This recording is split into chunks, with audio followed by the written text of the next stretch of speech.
con el fin de año y el cansancio es que una de las principales causas para el cansancio de muchas personas es una sobrecarga de demandas que son demandas irreales.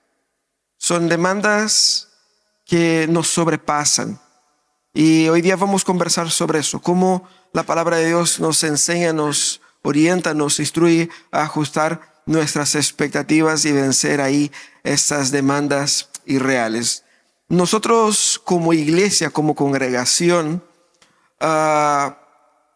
tenemos más del 85, casi 90% de todos los miembros, personas que nacieron después de los años 80. Y una otra fracción son hermanos que nacieron antes de los 80, pero que sus hijos nacieron después de los 80. Entonces, están ahí, ¿cierto? ¿Y qué tiene que ver eso? Esa generación que nació después de los 80, las varias generaciones, ¿no?, que nacieron después de los 80, tuvieron ahí algunos beneficios y algunas circunstancias. El beneficio es el que esa generación, los millennials, la generación Z, es una generación que creció en una era donde había una mayor estabilidad económica y pudieron acceder, por ejemplo, a la formación superior, y no es raro ver que es a partir de esa generación, muchos son los primeros de su generación o los primeros de su familia a haber ingresado a una carrera universitaria. Y yo sé que es la realidad de muchas familias en nuestra iglesia. Muchos crecieron en un contexto en que había una mejor situación económica y por lo tanto se esperaba que esa generación pudiese en el futuro tener una vida incluso mejor de la que tuvieron sus padres. Y más, nos han instalado el chip de que nosotros de alguna forma debemos y tenemos el deber de tener una vida mejor que de nuestros predecesores. Y muchos crecieron con el pensamiento: yo cuando sea casado no voy a tratar a mi esposa como mi padre trata a mi madre, voy a hacerlo mejor. No voy a educar a mis hijos como mis padres me enseñaron. Porque yo soy una persona ilustrada, yo soy una persona que conoce la pedagogía infantil y yo voy a ser un mejor padre, voy a ser un mejor esposo, voy a ser un mejor profesional, y todo eso yo creo que está por ver, ¿no? No es término que no está tan así. Pero hemos quedado con eso, ¿no? De que sobre esa generación había muchas expectativas, tanto por parte de los mismos padres como por parte de nosotros mismos. Pero hay algo más en eso. Hay un estudio bien interesante hecho por un filósofo surcoreano llamado Byung-Chul Han, que lanzó un libro hace algunos años llamado La Sociedad del Cansancio. Muy interesante, medio complejo, pero muy interesante ese libro. Y en ese libro él hace un análisis de nuestra sociedad actual y dice que la sociedad actual, que es hiperindividualizada, es una sociedad donde cada uno pasa a ser emprendedor de sí mismo. Antes la crítica era contra las estructuras y la opresión por parte de las estructuras, de los jefes y de las corporaciones. Pero lo que él va a decir es que hoy día lo que es más común ver que las personas en su hiperindividualismo han abrazado ese concepto de que yo soy emprendedor de mí mismo. Yo soy mi propio jefe y yo soy una personalidad jurídica propia. Entonces yo me obligo a trabajar más. ¿Por qué? Porque yo he creído, me he convencido de que tengo el deber de rendir más. Mi vida tiene que ser óptima. No puedo desperdiciar el tiempo. No puedo malgastar la vida. Tengo que tener un cuerpo mejor. Tengo que tener una salud mejor. Tengo que comer mejor. Tengo que descansar mejor. Tengo que ser mejor en todo. Y esa exigencia de ser mejor en todo, esa presión por el éxito y por la eficiencia nos va llevando al agotamiento. Él afirma aquí que es una especie de autoexplotación. Y pasamos en un contexto donde éramos explotados por terceros y ahora somos libres de la explotación de los terceros. Hacemos lo que queremos y ese es el gran problema. y nos hemos dado cuenta de que nosotros somos pésimos jefes de nosotros mismos. Y estamos cansados porque nos hemos exigido. ¿Y cuántas personas hoy día pueden decir que está cansada y frustrada al mismo tiempo? He dado todo, pero siento que no he logrado nada. 4 o 5 años en una carrera universitaria y parece que soy tan ignorante que en el día en que yo ingresé. He leído libros, he escuchado charlas, he aprendido un montón de cosas. Y todavía no he aprendido a ser padre, madre como yo esperaba. Todavía no soy el profesional que yo soñaba y de hecho la ascensión que yo esperaba en mi trabajo no fue así. De hecho yo estoy a punto de abandonar la carrera por la cual yo estudié. ¿Cuántos hoy día no están así, cansados y agotados de esa carga de tener que performar? Y hay un elemento más, la exposición en las redes sociales. Por un lado nos ponen contra la pared porque uno ve a los compañeros. Antes uno perdía contacto con los amigos y perdió nomás y nunca más. Hoy día uno ve, uno compara ahí el LinkedIn uno del otro. ¿Dónde está? Oye, le subieron de puesto y yo sigo acá. Y uno se compara, y uno se entristece, y uno se frustra. Somos obligados a ser productivos y eso nos cansa. Y es por eso mismo que hoy día vamos a conversar cómo el Señor nos libra de ese paradigma enfermante. Y una de las historias más interesantes que trata de ese tema está en el Evangelio de Lucas y tiene que ver con 2 mujeres, 2 hermanas, una historia fantástica que está ahí en Lucas, el capítulo 10 de los versículos 38 al 42. Es ese texto que se ve proyectado ahí, que nosotros vamos a leer. Acompáñenme en esta lectura. Dice, mientras iba de camino con sus discípulos, Jesús entró en una aldea y una mujer llamada Marta lo recibió en su casa.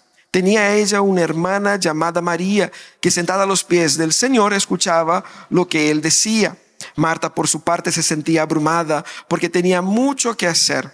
Así que se acercó a él y le dijo, Señor, ¿no te importa que mi hermana me haya dejado sirviendo sola? Dile que me ayude. Marta, Marta, contestó el Señor, estás inquieta y preocupada por muchas cosas, pero solo una es necesaria. María ha escogido la mejor y nadie se la quitará. Qué historia interesantísima.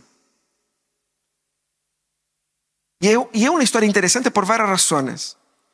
Primero, el Evangelio de Juan es quien da más atención a Marta, María y Lázaro, amigos de Jesús que vivían en Betania, muy queridos por Jesús. Y aquí es el único relato de ellos en los evangelios, y en ese contexto viene un relato que no es muy, ¿cómo puedo decir?, muy halagador a la señora Marta. Al final de la historia ella queda mal, pero es una historia incómoda cuando uno lee, porque cuando uno lee uno va a empatizar con Marta en un primer momento, ¿sí o no?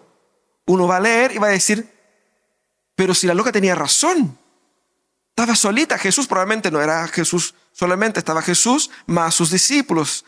Pongámosles 13 personas. Quizás estuviera Lázaro, quizás alguien más. Tenemos a 15 adultos ahí para servir y seguramente ustedes ya recibieron gente en su casa. No era como hoy día que uno pide comida y que llega listo.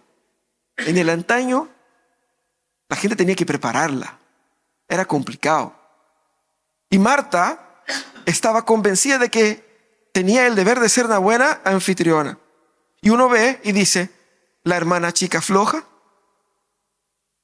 que aprovechó de que estaba Jesús y quedó ahí escuchando a Jesús y no quería ayudar a su hermana. Qué mala. Uno lee la historia y se enoja con María y le da razón a Marta. Y esa es una de las evidencias de que nosotros estamos en una cultura del rendimiento y de la productividad, que cuando leemos eso nos identificamos con la persona que estaba equivocada en la historia. Interesante, ¿no? Pero esa historia es interesante porque involucra 2 hermanas, por lo tanto hay una tensión de por medio, pero hay una otra tensión que son amigos cercanos de Jesús.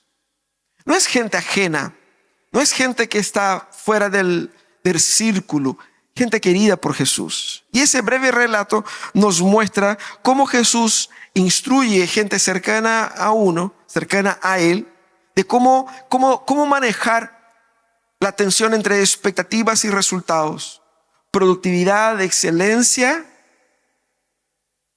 y paz en el corazón. Cómo Marta va a ser confrontada con sus angustias y cómo por medio de Marta nuestras angustias también son confrontadas. Cómo ajustar nuestras expectativas confrontando las demandas irreales. Debemos entender en primer lugar que demandas irreales, ellas nacen de la idealización de la performance.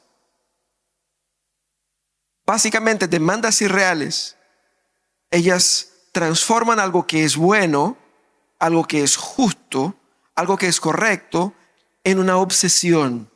Y uno queda obsesionado con eso. Porque cuando miramos el evento acá, Jesús con sus discípulos se quedaron en la casa de Marta. El texto nombra a Marta primero, luego María, porque probablemente Marta era la mayor. Probablemente ella era la que estaba liderando todo el tema. Pero Marta solo quería servir a Jesús de mejor manera. ¿Qué pecado hay en eso? Todo lo contrario.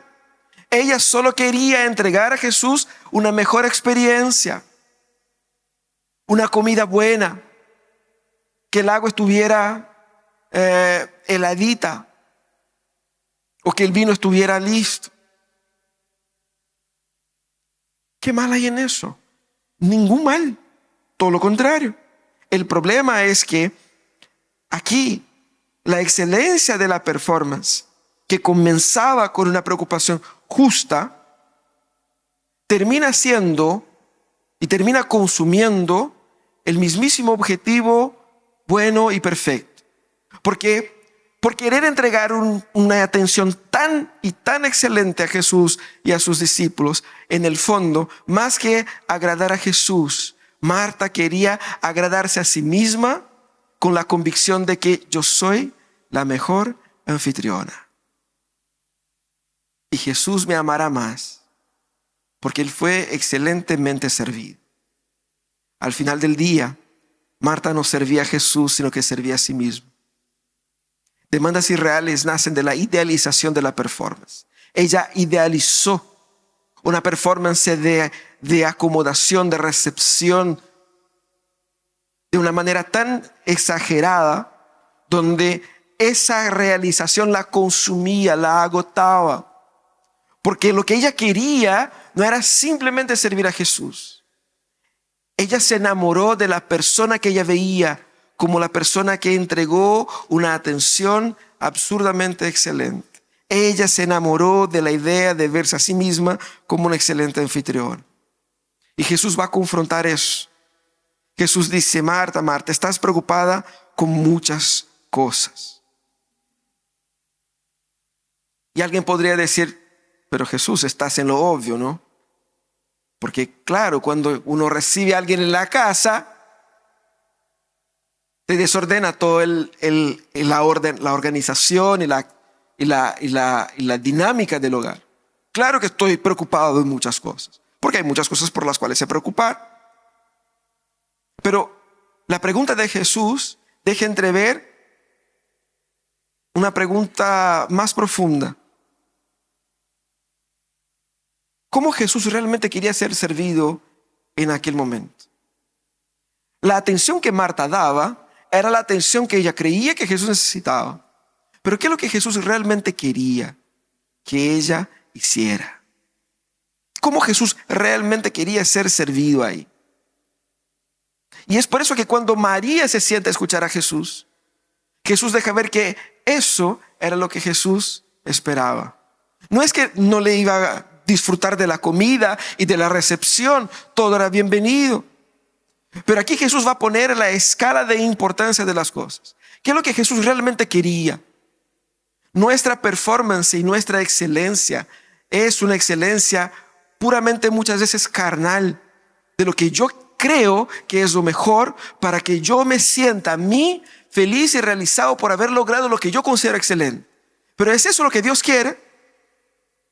Muchas veces estamos frustrados por no ser padres, cónyuges que idealizamos en un sueño obsesionado con la perfección y nos sentimos frustrados cuando el Señor nunca nos exigió que fuéramos como idealizamos en nuestros sueños.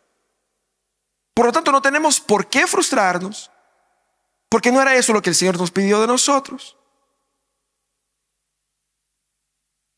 Y así como Marta, quizás Jesús te dice, estás preocupado por muchas cosas. Pero ¿son esas cosas realmente importantes? ¿O se transformaron en cosas importantes porque idealizaste una performance en su cabeza? Es interesante porque Lucas pone ese evento en el capítulo 10, luego después de la parábola del buen samaritano. Y hay una comparación, hay una similitud con esa parábola. Porque la parábola ustedes conocen, un hombre bajaba por el camino y fue asaltado por ladrones que lo dejaron casi muerto en el camino. Por ahí pasaban un levita y luego un sacerdote. Y ellos pasaron por ahí y hicieron vista gorda, pasaron de largo y siguieron su camino. ¿Por qué hicieron eso? Porque ellos estaban, levita y sacerdote, en el contexto de servir en el templo y el hombre estaba prácticamente muerto y de repente tocar un muerto implicaba estar ceremonialmente impuro y imposibilitado, por lo tanto, de servir en su turno en el templo. Desde esa perspectiva, la razón por la que ellos no se acercaron al moribundo, al muerto que estaba ahí o al hombre que estaba herido, es absolutamente plausible, es entendible. Ellos estaban sirviendo un bien mayor, estaban sirviendo al Señor en el templo. Y si por alguna razón tocaban un muerto, quedarían ellos incapacitados de hacer y de cumplir con su turno hasta una cierta cantidad de tiempo, de horas. Por lo tanto, ellos idealizaron el ejercicio del sacerdocio y no vieron lo que Jesús consideraba más importante, que era la vida humana. De igual manera aquí, Marta idealizó el ejercicio del servicio y de la comida, que también es necesario, útil y agradable. Pero en esa idealización de su performance, perdió de vista lo que era realmente excelencia a los ojos de Dios. ¿Será que la excelencia a la cual buscas, será que esa vida que estás tratando de construir no es básicamente un ídolo que te esclaviza, que te obliga a trabajar más de lo que realmente necesitas? ¿Será que no es una trampa que te hace sacrificar más tiempo y más tiempo en algo que Dios no te pidió que hiciera? Cuando nosotros idealizamos la performance, nos ponemos nosotros mismos en el centro y no al Señor ni al otro. Aquellos padres que idealizan ser el padre perfecto no están preocupados de sus hijos, están preocupados de sí mismos, de verse a sí mismos, de validarse a sí mismos como padres excelentes, como profesionales excelentes, como cónyuges excelentes, como líderes excelentes. En última instancia, somos mejores que los demás. Y eso es pecado. Demandas irreales nacen de la idealización de la performance, pero también demandas irreales. Ellas producen la distorsión de las prioridades. Y hemos visto eso aquí claramente. Hay evidentemente en Marta una cierta ceguera y una distorsión de la escala de lo que es importante. Porque piensa por un instante el privilegio que estaba teniendo Marta. Ella estaba recibiendo en su casa nada más, nada menos que Jesucristo, el Señor de los señores, el Rey de los reyes, nacido sin pecado, la encarnación misma de la divinidad. Dios mismo estaba ahí. Qué privilegio, qué tremendo privilegio era tener a Jesús. Y ella perdió de vista eso, porque cuando ve a Jesús, lo único que ella pensó en cómo servirle a Él, cómo entregarle una mejor experiencia. Ella no quería quedar mal con Jesús y perdió de vista que más importante era disfrutar de esa oportunidad única en la historia humana. María entendió claramente. Jesús estaba ahí, Jesús estaba hablando. Lo que Jesús decía era más importante que cualquier otra cosa. Lo demás podría esperar, pero eso no. María entendió el privilegio de tener a Jesús, pero Marta perdió de vista eso. Estaba cegada por sus compromisos y distorsionada en su escala de prioridades. Es obvio que servir a Jesús era importante, pero no es más importante que escuchar a Jesús. Jesús quiere ser servido por ustedes. Jesús quiere ser servido por nosotros. Pero más que ser servido por nosotros, lo que Jesús quiere es que lo amemos, que disfrutemos de Él, que escuchemos su voz. Servir es importante, pero amar a Jesús es más. Es una escala de prioridades. Y Jesús aquí corrige esa distorsión en la cabeza de Marta. Porque primeramente Jesús va a valorar y proteger la osadía de María. María fue osada. Porque, hermanos, si nosotros hoy día, más de 2000 años después de ese evento, leemos ese texto y decimos, Marta tiene razón, imagínate en el mismo día. Porque seguramente, no solamente Marta se sintió incomodada con eso, pero quizás más de un discípulo también. Oye, esa loca aquí, ¿por qué no ayuda a la hermana? Y la hermana corriendo para allá y para acá. Y uno sabe cuando uno quiere llamar la atención, hacer ruido con las cosas, ¿no? Así como pegan los platos y así como que, oye. Y fue tamaño el incómodo que yo me imagino que seguramente Marta debiese haber hecho señas, llamado, incomodado a su hermana. Oye, ya, pues ayúdame. Y frente a caso omiso de su hermana, ella tuvo que interrumpir. Jesús estaba hablando, enseñando, qué sé yo. Tuvo que interrumpir la conversación. Oye, Jesús. Ella interrumpió la conversación para retar a Jesús. A ese nivel, la distorsión de sus prioridades fue tamaña al punto de que ella interrumpiera al Señor del universo para reprenderle a Él. Como que si Jesús no estuviera ayudando y le estuviera estorbando de cierta manera al permitir la flojera, a convalidar la flojera de su hermana. Ella acusaba a Jesús de ser algo menos que alguien que favorece la desprolijidad. Por lo tanto, mira lo grave que es aquí. Jesús protege la osadía de María, que de cierta manera enfrentó las miradas así como medio chuecas de los vecinos, de las personas alrededor, y claramente la confrontación con su hermana. Y Jesús valora María por lo que ella había hecho.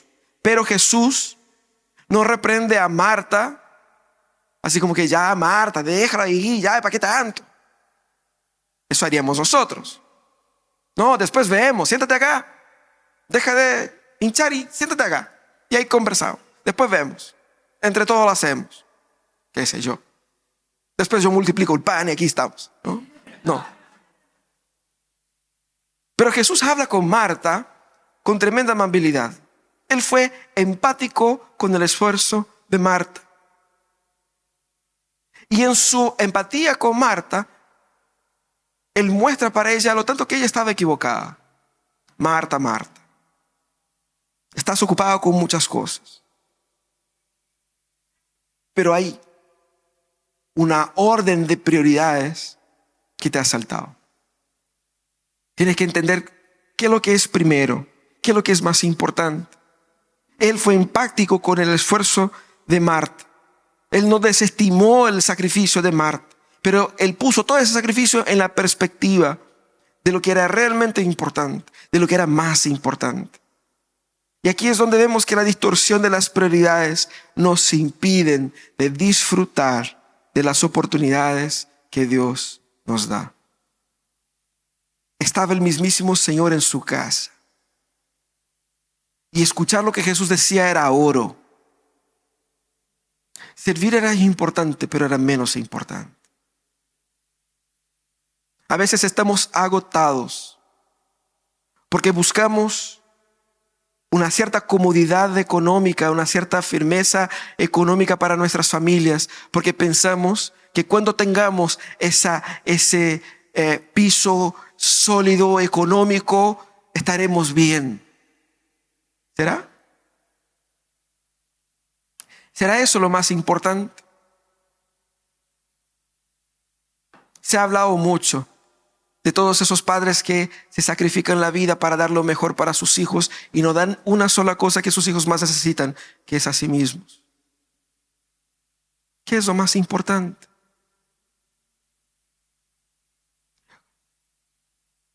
Eso se aplica al matrimonio, eso se aplica a la crianza de hijos, eso se aplica también al trabajo, a la profesión, y eso también se aplica a la iglesia y al ministerio. Quizás nos dedicamos mucho y nos esforzamos. Llegamos temprano y salimos tarde. Nos entregamos y nos consagramos porque estamos sirviendo al Señor.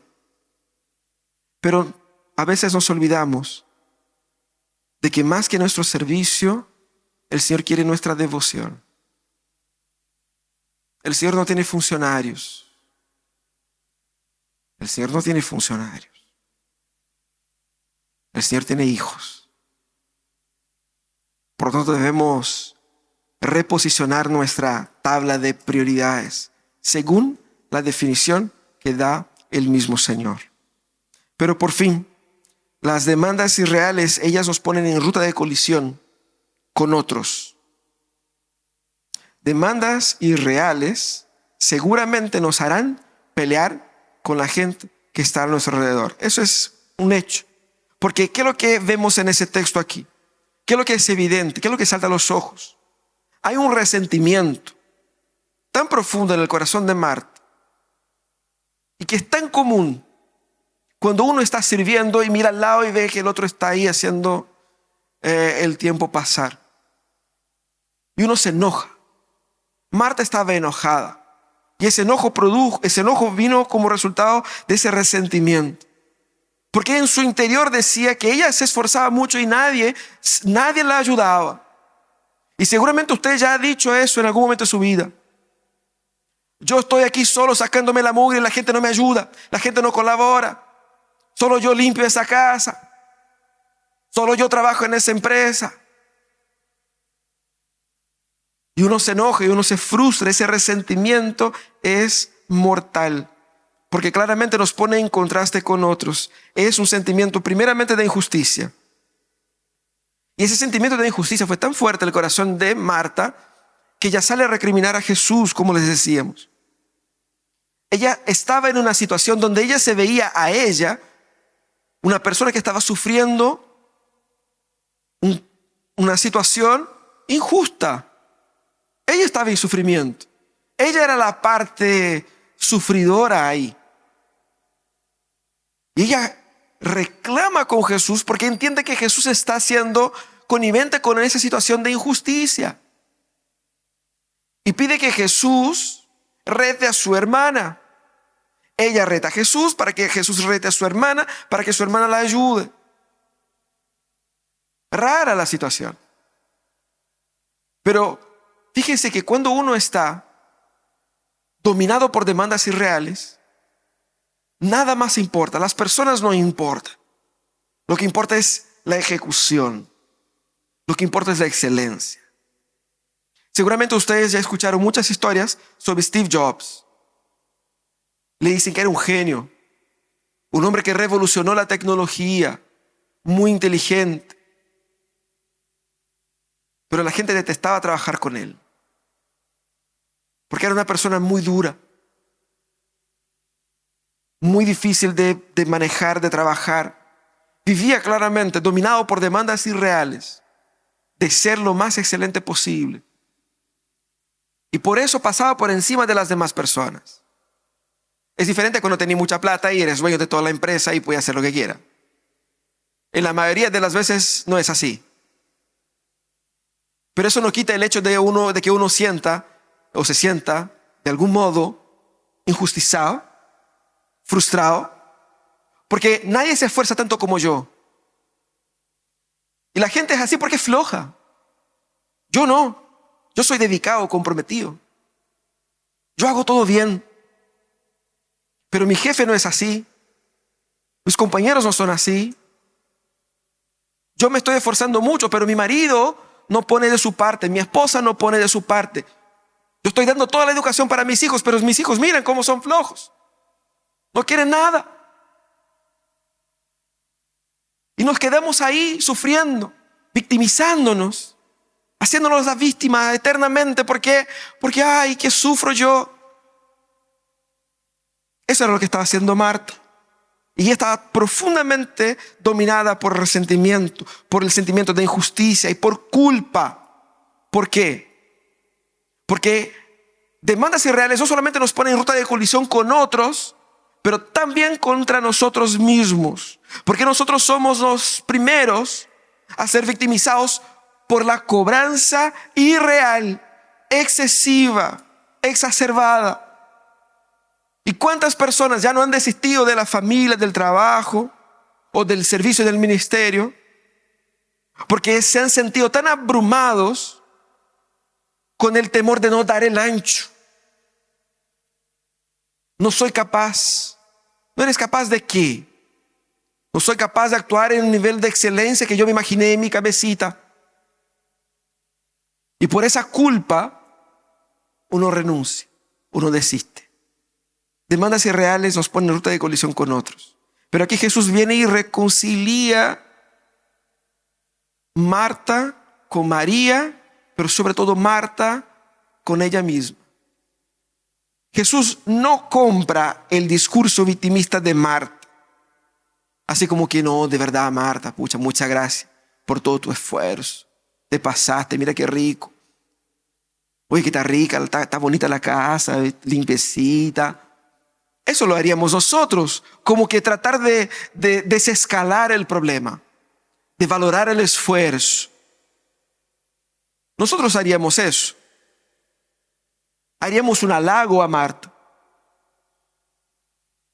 y bajar perfil a la atención. No, no se preocupe, no es tan así. Pero Jesús va en el centro de la cuestión. Él no compra en ningún sentido la victimización de Marta, sino que revela que ella misma es víctima de su propia obsesión. El problema no era María que estaba ahí, el problema es ella y su obsesión con algo que Jesús no le había pedido. Demandas irreales nos destruyen por dentro y personas destruidas destruyen a otros. Personas rotas, personas que están desajustadas consigo mismos, son incapaces de empatizar con el sufrimiento ajeno. Y Jesús, al decir cuál era la mejor parte, dijo dos cosas. Primero, María había tomado una muy buena decisión. Ella no era merecedora de ningún tipo de recriminación. Ella iba a quedar ahí. Nadie se le quitaría ese privilegio. Pero al decir eso, indirectamente Jesús también invita a Marta a venir y sentarse. Solo una cosa es necesaria. Haz como tu hermana. Siéntate tú también. Escucha a Jesús. Jesús, en vez de poner más combustible al incendio, Jesús lo resuelve. Y dice, Marta, el problema está en ti. Resuelve ese problema, esa obsesión que tienes en tu corazón. Y siéntate acá. Demandas irreales cobran un precio muy alto de soledad. Porque si yo pienso que yo solo soy el que se esfuerza, me sentiré cada vez más solo en mi dedicación a lograr esa meta obsesiva que tengo. Pero también nos da un precio muy elevado de resentimiento y culpa. Nos sentimos resentidos contra todos. Y en determinado momento ya nadie sirve. Nadie te valora. nadie te respeta. Todo está mal. Del jefe al micrero, al vecino, todo está mal. Y ese resentimiento muestra que el problema no es en el otro, es en mí. Es la culpa que yo cargo por no sentirme pleno. Pero la gracia de Jesús nos libera del peso. El peso que nosotros hemos puesto sobre nosotros mismos y que Jesús no nos llamó a cargar. Por eso debemos ser libres de esas demandas irreales y abrazar nuestro fracaso. Quizás el mayor temor de Marta sería que Jesús viniera a su casa y no fuera bien recibido. Eso sería su fracaso. Pero Jesús dice: Marta, Marta, eso no es el éxito que yo entiendo. Porque tu fracaso no significa que es el fracaso de los planes de Dios para ti. Permítate fracasar en esos proyectos que inventaste en tu cabeza. Reconoce que no vas a ser un padre excelente, una madre fantástica, y que Dios no necesariamente te llamó para hacerlo. Vas a fallar como esposo, como esposa, como padre, así como has fallado como hijos. No vas a ser ese profesional, nota 7, quizás un 6,5, 5, quizás el tuyo es un 4. No porque seas flojo ni nada, sino que las cosas son como son. Dios no te llamó a ser perfecto en todas esas áreas. Abraza tu fracaso. Pero abraza tu fracaso consciente de que ese fracaso es el sentimiento provocado en mi corazón por una demanda que es irreal. Jesucristo mismo dijo: todos ustedes que están cansados y agobiados, vengan a mí y yo les daré descanso. El descanso no vendrá por la conquista de sus sueños. El descanso vendrá por la pacificación del corazón en Cristo. Y Jesús dijo: dejen sus cargos sobre mí y tomen mi cargo sobre ustedes. Carguen con mi yugo y aprendan de mí, pues yo soy apacible y humilde de corazón, y encontrarán descanso para sus almas, porque mi yugo es suave y mi carga es liviana. Abrazar nuestro fracaso significa tomar el yugo de Jesús y decir que ese Amós fracasó en sus sueños para poder triunfar en los propósitos de Jesús, que no parecen triunfos al ojo de los demás, pero no importa. Seguirá siendo triunfo a los ojos de aquel que está trabajando en mí, porque lo que Dios está haciendo en mí es diferente de lo que yo quiero hacer de mí mismo. Abraza tu fracaso para que podamos terminar el año en paz. Cierra tus ojos.